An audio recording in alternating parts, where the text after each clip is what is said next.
तुरंत भगवान शंकर जी का स्मरण किया। शंकर जी आए और शंकर जी ने उस विष को पान किया। पान करते ही जैसे ही वो पान कर रहे हैं उनको याद आ गया, अरे मेरे हृदय में तो ठाकुर बैठे हुए हैं, इससे तो मेरे हृदय ठाकुर को कष्ट होगा। तो उन्होंने तुरंत उसको नीचे ना उतरने दिया और गले में ही रख दिया। तो उनका एक नाम पड़ गया नीलकंठ। और नीलकंठ महादेव की जय। ऐसे ऐसे करके उसमें से बहुत रत्न निकलने लगे। उसमें से कामधेनु गाय निकली, उसमें से ऐरावत हाथी निकला, कल्प वृक्ष निकला, हाँ उसमें से बहुत से रत्न निकलने लगे। और उसके बाद में धन्वंतरी जी निकले। धन्वंतरी जी अमृत कलश को लेकर निकले। जैसे ही अमृत कलश निकला सभी दैत्य लोग उसमें टूट पड़े, सब टूट पड़े दैत्य लोग। और अमृत हम लेंगे अब लेकर छीन लिया, अमृत कलश को छीन लिया। अब देवता लोग तो मुंह लटका ले गए, ये क्या हो गया, सारा की सारा तो ये ले गए, हम क्या करें। भगवान से कहने लगे, प्रभु ये क्या हुआ, ये तो सारा की पूरा अमृत कलश को उठा के ले गए। तो भगवान ने तुरंत मोहिनी रूप धारण किया। मोहिनी रूप धारण करके इतना सुंदर उन्होंने रूप धारण किया भगवान ने, तो उसके रूप को देख के सभी दैत्य लोग मोहित हो गए और भूल गए अमृत के अमृत भी है कुछ, और बस मोहिनी की तरफ देखने लगे। वो ये सोचने लगे ये मेरी पत्नी बन जाए, वो सोचा मेरी पत्नी बन जाए, वो मेरी पत्नी बन जाए। सब दैत्य लोग की ओर देखने लगे और वो बड़ी सुंदर भंगियाँ दिखाने लगे।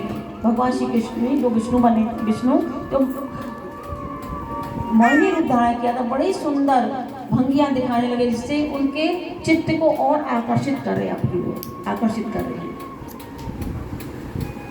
अब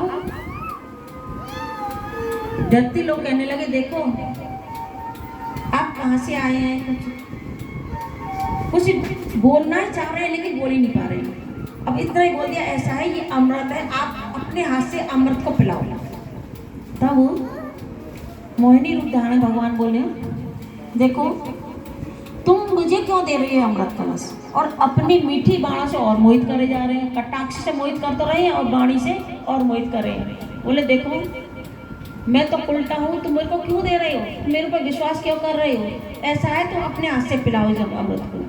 बोले ठीक है, मैं जो उचित अनुचित जो भी करूँ तुम सब उसको मानना। बोले हाँ आप जो भी करेंगे हम आपको बात को मानेंगे। वो तो क्योंकि उनके रूप को देख के मोहित हो रही। भगवान ने कहा ऐसा करो, एक लाइन में सब दैत्य लोग बैठ जाओ और एक साइड में सब देवता लोग बैठ जाओ। और भगवान क्या कर रहे हैं, उस अमृत कलश को हाथ में लेकर और दैत्यों की तरफ तो तिरछी नजर से देखते जा रहे हैं और धीरे धीरे अमृत पिलाते जा रहे हैं देवताओं को। अब ये मोहित होते चले जा रहे हैं और भगवान ने पहले ही कह दिया जो मैं कहूँ तुम इसमें कुछ बोलोगे नहीं।